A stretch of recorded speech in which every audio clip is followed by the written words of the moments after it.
cannot put a price on beauty. That's the first thing that comes to mind as I walk across the beautiful Oberoi Udaivilas in Udaipur, nestled against the majestic Lake Pichola towards some of the rarest and priceless automobiles in India.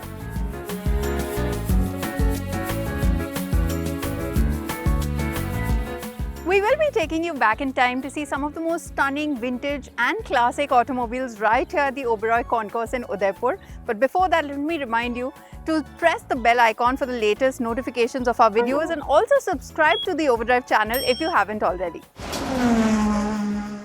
A special occasion deserves special celebrations, right? The Oberoi Group, founded in 1934, celebrates 90 years of impeccable hospitality, not only in India but across the globe. So what better way to celebrate this milestone than amongst these gorgeous vintage and classic cars restored impeccably, and they tell us a tale of a beautiful era gone by.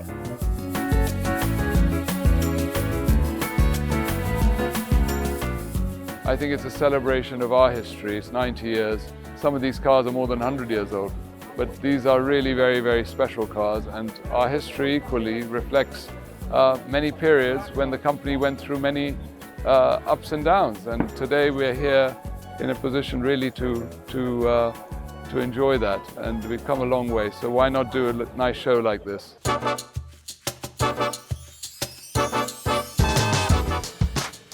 India's rich and varied love affair with automobiles of the bygone era can be seen in the stunningly curated Oberoi Concours d'Elegance, with cars ranging from the pre- and post-war eras, spanning across models built in America, Europe, Italy, as well as our very own country. The cars, as cars go, there are 86 cars which we're lining up here, and about 28 motorcycles. We have got some outstanding cars which are not competing. They are on display only, which are on the front lawn up on the top, which have both Indian history as well as significance internationally in automotive world. One of the things that we did here was to have the Zanana Gate, which is right up where you see the Rolls-Royces. Now people say, why Zanana Gate? Zanana Gate it's totally Indian. It's nothing to do with international. And as you know, Parda cars were the cars which were made earlier. And where would they be parked? Where the Maharanis or the royal ladies would go into the Zanana Gate, which is a separate gate where no man was allowed to be present. So that's the reason that Zanana Gate gave me an idea of creating an exclusive Zanana class with Rolls-Royce limousines. For any car enthusiast, this is one of the most prestigious competitions to participate in, with globally renowned and distinguished judges ranging from auto historians, collectors, motorsport legends, and even the British royal family called in to scrutinize the automobiles on various parameters. We are surrounded about all sorts of cars here. Also the Rolls-Royces and the Bentley of the Maharajas in this time. But I have been amazed by the quality of the restoration of those cars. Here you have all the qualities to compete with Pebble Beach, Villa d'Este and others. You have the architecture which is typically Indian. You have a unique garden which is only 20 years old. You have an incredible lake. Your own soul about so many things. I'm standing with the oldest show car here at the Oberoi Concours. This is a 104-year-old Packard limousine, which was popular for making the very first production V12 engine. Now, this car is said to have impressed as well as inspired Enzo Ferrari to make his very own V12 years later. This Packard 7 Twin 6 335 is a long wheelbase variant that could ferry 7 passengers and is believed to be the very first American V12 to come to India. This car was brought back to its original shape in 2018 and is now owned by Amal Tanna, founder of Rolling Art. Our very own Indian royals' love affair with cars can be seen in the spectacular category dedicated to limousines, saloons, and a drop-head coupe, a Rolls-Royce previously owned by the late Maharaja of Mysore. The late Maharaja of Mysore enjoyed his machines 6 at a time. I'm not joking. Seriously, he was known to buy 6 cars at the same time. In fact, he's also popularly known to have bought 6 Bentley Mark 6 at the same time. Here's one such car on display.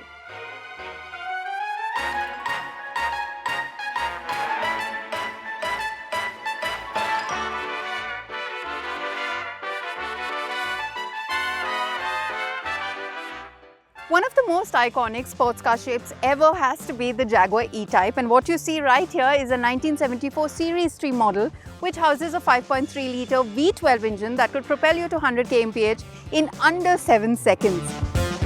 This Jaguar had an automatic gearbox, power steering and even air conditioning was available as an option in the 1970s. Jaguar made only 15,000 of these beauties between 1971 to 1975, so what you see right here is a very rare and a very sought after sports car.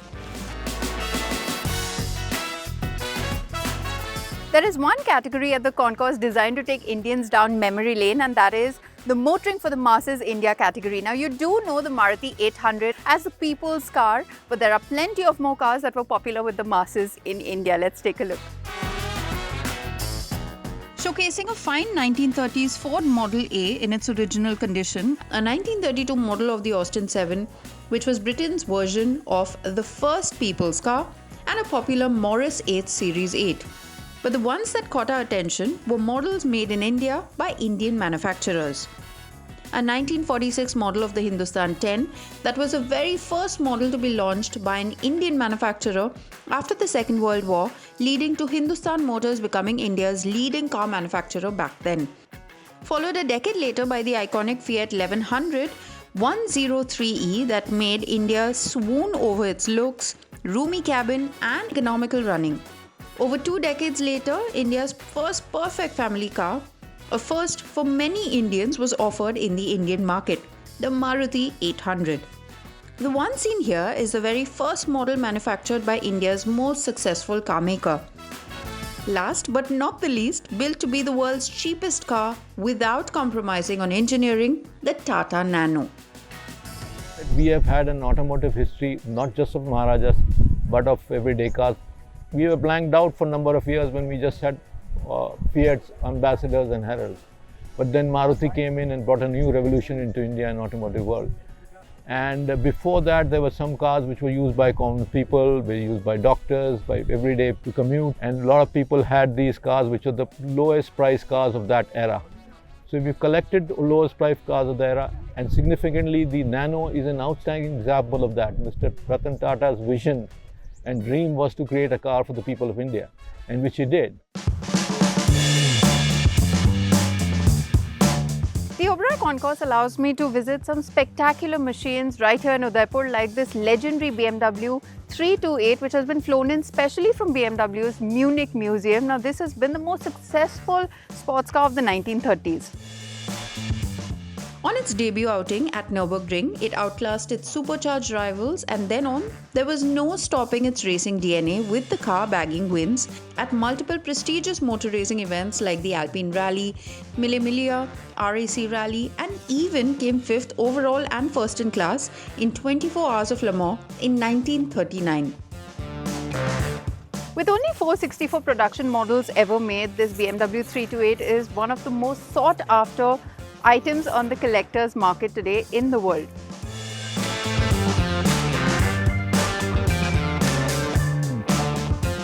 Take a look at this stunning Delahaye Roadster, a one-of-a-kind in the collector's world and also the only one in India today. In 1935, this car was built to potentially touch 160 kmph, which made it one of the fastest cars in the world. Incredible, isn't it?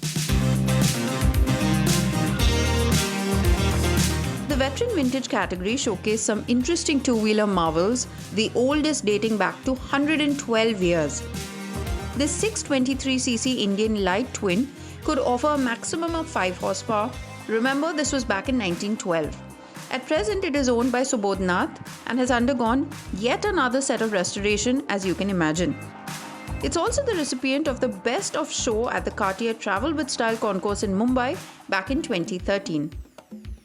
I think it was a very difficult decision because it's a lot of very nice bike and it's difficult to decide what is the best, but it's fantastic. This is why we vote the Indian motorcycle, because it's very, very nice, very, very particular motorbike, and also the engine is very, very different. You know, it's different than today engines, and I think the man have the bike is very, very, very lucky, because it's not easy to find another bike like this.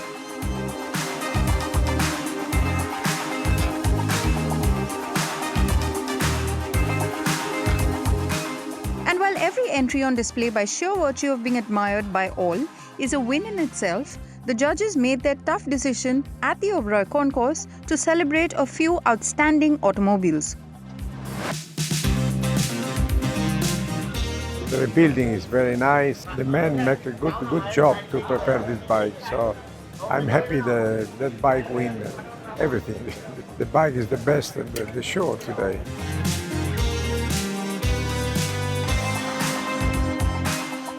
In order for this beautiful Lagonda to win Best of Show, of course, first it had to win Best in its class, which it did. Now, a Lagonda in the day, in the 30s, was a fantastic combination of amazing engineering, a fast car, a car that could race, and also a beautiful coach-built automobile that you could really drive up in front of any luxury hotel and be very proud to get out of. So it's a combination of grace and pace. Lagonda has it all. But the Lagonda won today, and I think this car particularly has been restored absolutely exquisitely. And Mr. Dosa and his family, many congratulations to them, because they really put it's a labor of love. And I believe it took 4.5 years to restore. To get to this level, it's not easy, but they've really outdone the class today, so congratulations.